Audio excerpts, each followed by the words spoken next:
Olá, pessoal. Esse é o vídeo de perguntas e respostas. O vídeo que vai ao ar nas segundas-feiras, com as perguntas que vocês deixam no chat durante as lives, nos comentários dos vídeos e no canal de membros. Tudo jóia contigo, Jordelei? Tudo maravilhosamente bem. E aí, Minas Gerais, como está? Como a gente combinou, né? E o Dani ensinou cada vez Cada vez melhor. melhor. Cada vez melhor, e eu estava resgatando aquela frasezinha que ele disse, né? Sou perfeito, alegre e forte, tenho amor e muita sorte. Eu descobri que isso muda a tua vibração assim muito rápido, né? Porque, como a gente estava estudando as mensagens dos mentores, né? Às vezes trata-se da gente mudar o olhar e não de mudar as coisas, né? Sou perfeito, alegre Alegre e e forte. forte, tenho amor e muita sorte. Sou feliz e inteligente, vivo positivamente. Tenho paz, sou um sucesso, conquisto tudo que eu peço. Confio firmemente no poder da minha mente, pois é Deus no meu subconsciente. Eu Nossa. estou repetindo até decorar. Mas essa frase, né, honrando a fonte, o Dani falou que ele tirou do padre Lauro Trevisan, né, que é uma pessoa polêmica, foi muito criticado, mas que semeou muitas coisas positivas para muita gente, né? Aqui de Santa Maria, ele. Exatamente. E De aí Santa de Maria. Santa Maria. É. Então vamos lá para as perguntas, Jordelê.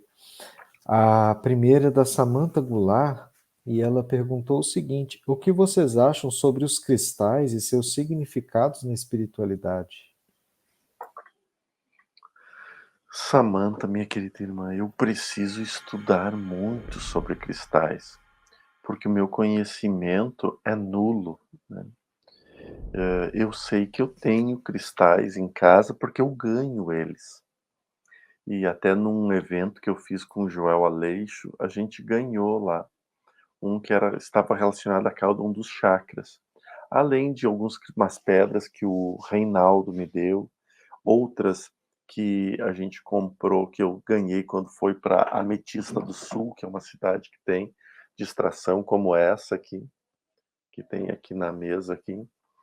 E as que o mentor Lázaro usa para fazer cirurgias, ou as mentoras, geralmente são mentoras mulheres também que usam muito pedras, mas eu pego, eles me dizem essa aqui, aí eu vou lá e pego, mas eu não tenho conhecimento, né? Por mais que as pessoas me digam, use essa pedra, você precisa de uma turbalina negra, você precisa disso, daquilo. Então, eu sei porque as pessoas me falam, mas o meu conhecimento é zero. É, o meu conhecimento não é zero, mas também está longe de ser um conhecimento amplo, né, de alguém que é especialista em cristais. Realmente esses cristais que a gente ganhou no Joel Aleixo, eu senti, né, mais do que estudei, a energia diferente deles. E é engraçado porque como eu já tinha um conjunto de pedras igual que eu tinha ganho em um evento da Amanda, eu peguei os cristais, né, que eu ganhei lá em Joel e dei para minha filha. E apesar dela falar que não acredita e não sei o quê, ela fez questão de colocar todos na cabeceira da cama dela, assim. E aí tem a ordem, e aí outro dia ela me perguntou assim: você sabe o nome dessas pedras, né? Qual tipo de cristal é esse? Eu falei para ela assim: olha, eu sei que o verde é quartzo verde.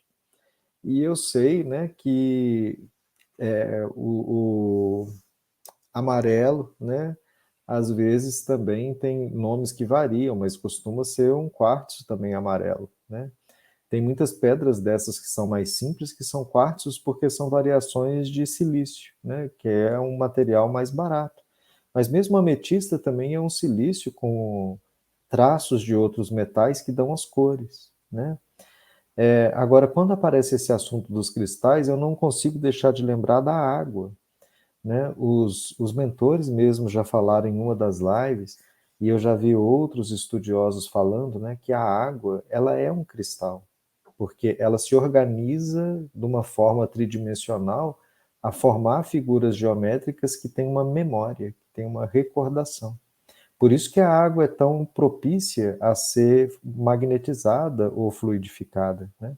Porque aí ela entra em contato com essa energia e ela memoriza essa energia. E é impressionante, porque às vezes só pela beleza, né? Eu vi um estudo de formato dos cristais de gelo. Então, os flocos de neve, né, têm formatos assim geométricos, os mais variados assim, e parecem mandalas, né? De tão bonitos que eles são. Então, a gente sabe que tem sim um significado, né? Eu não sou muito ligado a essa questão muito mística de dar um poder mágico para o cristal. Eu acho que o cristal ele guarda na memória uma energia, e se o ser que entrou em contato com aquele cristal for um ser elevado, né, naturalmente ali vai estar a memória dessa energia elevada. Então acho que é uma coisa simples assim, sem muita complicação, sabe? Eu também não gosto muito dessas regras do tipo assim, então para a doença do estômago tem que ser quartzo amarelo, né? Para doença cardíaca tem que ser quartzo rosa, ou tem que ser quartzo verde. Quem disse, né? Eu acho que tá, tudo bem, pode ter uma lógica por trás disso, mas eu não acho que isso é uma regra, né? Boa, isso mesmo. Agora uma pergunta cabulosa aqui da Maria Prado, que é uma pessoa que sempre está no chat e sempre dá muitas contribuições. E ela faz a seguinte pergunta: a culpa é tipo uma falta de humildade em aceitar os erros? Culpa, falta de humildade.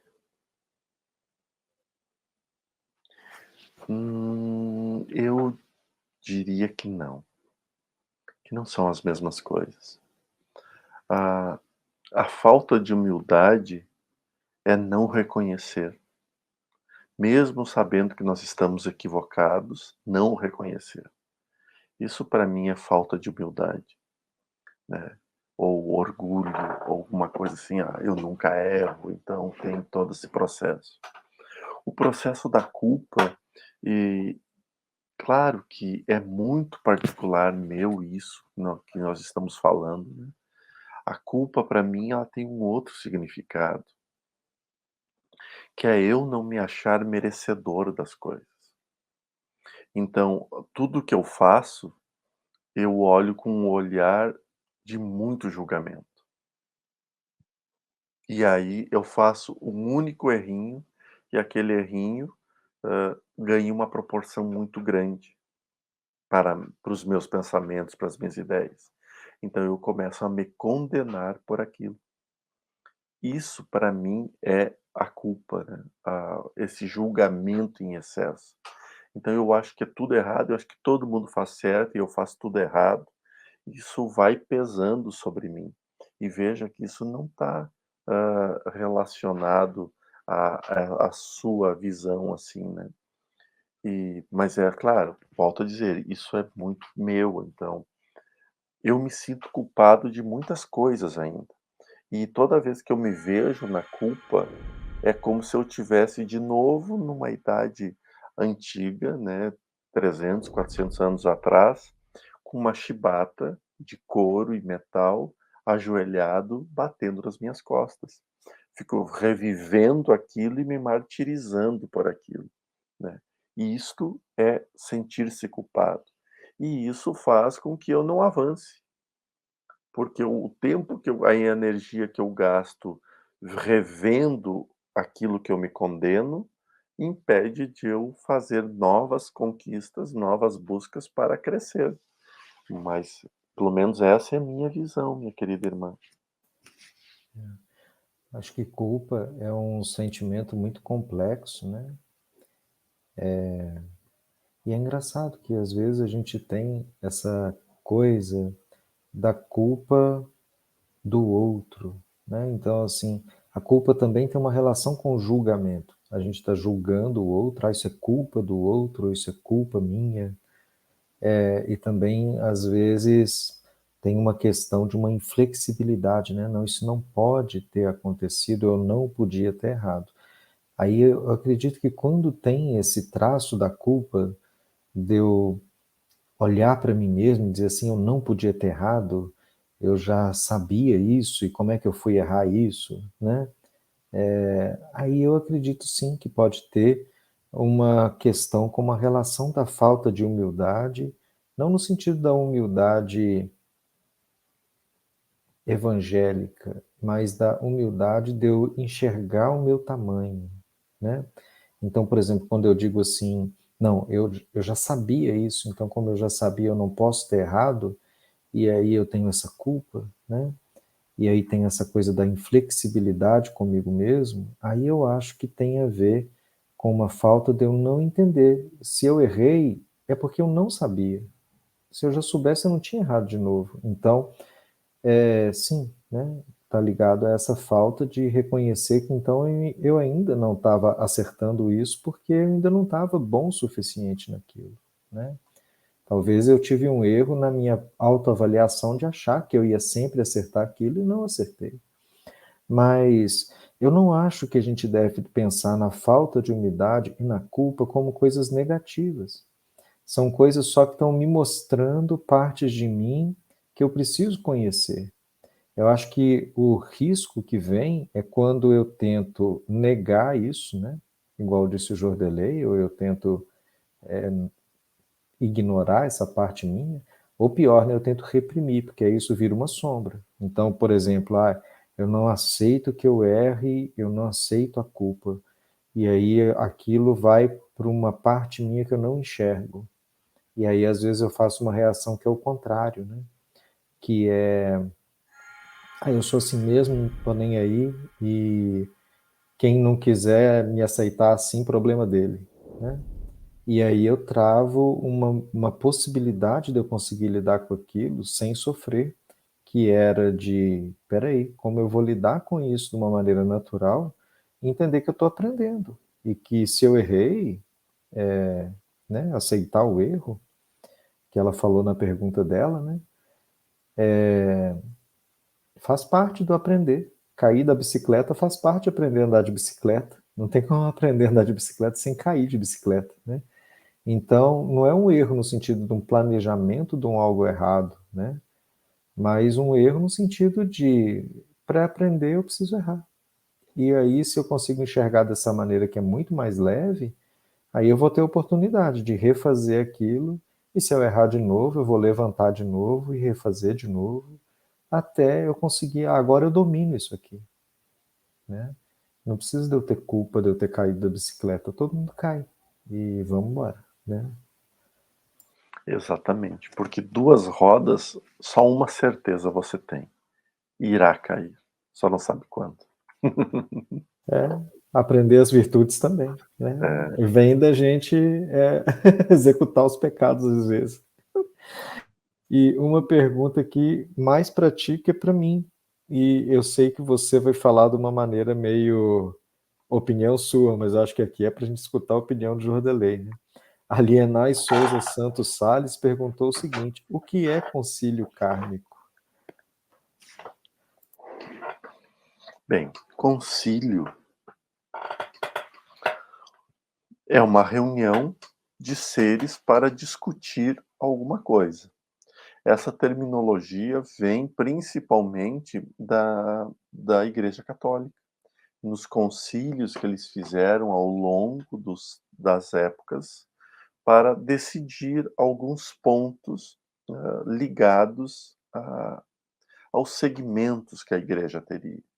Então, nós temos, por exemplo, o Concílio de Constantinopla, que realmente foi muito decisivo em muitas coisas para a religião que nós conhecemos hoje.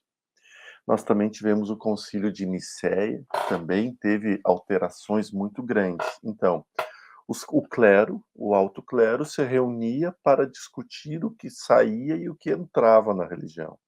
Quais os dogmas criariam em cima daquilo que tinha. E foi dentre desses dogmas que se eliminou, por exemplo, o reencarne da Bíblia, porque a reencarnação existia. E foi num destes concílios que se eliminou o processo reencarnatório da Bíblia. E veja que atinge e afeta hoje todas as edições bíblicas. Um concílio que teve lá. Agora, a população nova, né? Porque a gente precisa repetir coisas velhas com o novo. Então, descobriu-se que existe um registro espiritual que são os registros akáshicos, que é onde está todas as nossas informações e tudo. Porém, se determinou que karma também era ruim. E quando que, na verdade, não, karma é a transformação de tudo que nós vivemos, as coisas boas e as coisas negativas. Então, nada mais justo do que, já que nós estamos acompanhados e assistidos por benfeitores espirituais, por mestres ascensos, por seres intergalácticos e tudo, que eles se reunissem para fazer um concílio, uma reunião. E esse concílio ia ter que também ter um nome de peso, kármico, né? Porque ia determinar a vida de todo mundo.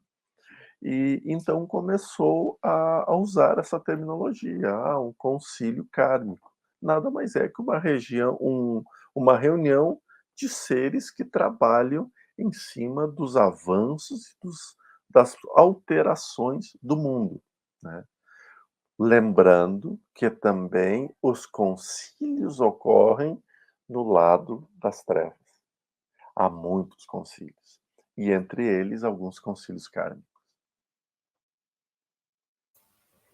Pois é. É interessante, né, de onde surgiu essa terminologia, igual disse você, né? Terminologia é uma boa palavra. E enquanto você falava, o que me veio na cabeça foi o livro Jornada dos Anjos, né? Médium Sandra Carvalho e Espírito Lúcius, que conta um pouco dessa história que você citou, do espírito Constantino, que foi um imperador que oficializou a igreja cristã como oficial do império, e quando foi oficializada, ele deu o nome de Igreja Apostólica Romana, né? E de como tinha manipulação dos concílios das trevas para poder colocar ideias ali, né? E às vezes esse tipo de movimento que tem para poder determinar o que é adequado ou não é adequado em termos de espiritualidade, né? Acontece até hoje. Então, a gente vê que muitas dessas ideias que tentam amedrontar as pessoas, eu acho que é um pouco essa energia que está por trás, né? Então, leiam um livro, Jornada dos Anjos, que é muito instrutivo e tem muitos exemplos interessantes, né? A gente precisa entender da seguinte forma: Jesus, ele possui a onipresença, mais algumas onis aí. Então, os mestres ascensos, idem. Então, eles conseguem estar em inúmeros lugares e eles não precisam se reunir numa mesa redonda para dizer assim: como que vamos fazer com a vida de Jordelei lá, que está lá naquele mundo de provas e expiações, ou o que nós vamos fazer com aquele planeta, assim, assim, assim, né? Não. Veja que todo mundo que é focado ao bem faz algo natural. Quer ver um exemplo? Reúne-se umas pessoas para que arrecadaram alimentação, né? E aí se reúne pessoas para entregar a alimentação.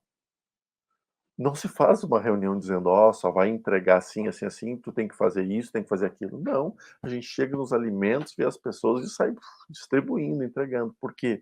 Porque é uma ação do coração, é uma ação do bem.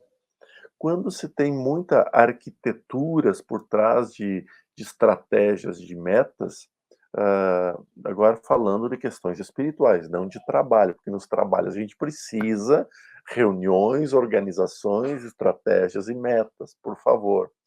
Mas quando se tem muitas essas coisas assim no mundo espiritual, pode ter certeza que tem muito dedo das trevas aí, dos espíritos que querem manter a ignorância estabelecida.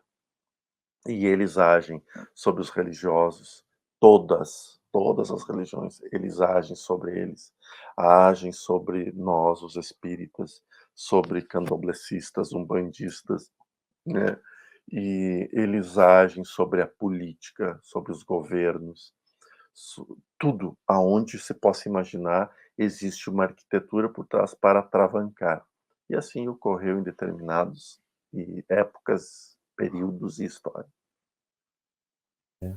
Treino para nossa autorresponsabilização e para nosso poder de escolha, né? E aí vamos seguindo. Obrigado Exatamente. pelas respostas, Jordelê. Vamos encerrar esse vídeo? Vamos sim. Eu que agradeço, Robson, a companhia. Desejamos muita luz, muita paz e que Jesus ilumine o coração de todos. Fiquem com Deus, paz e luz.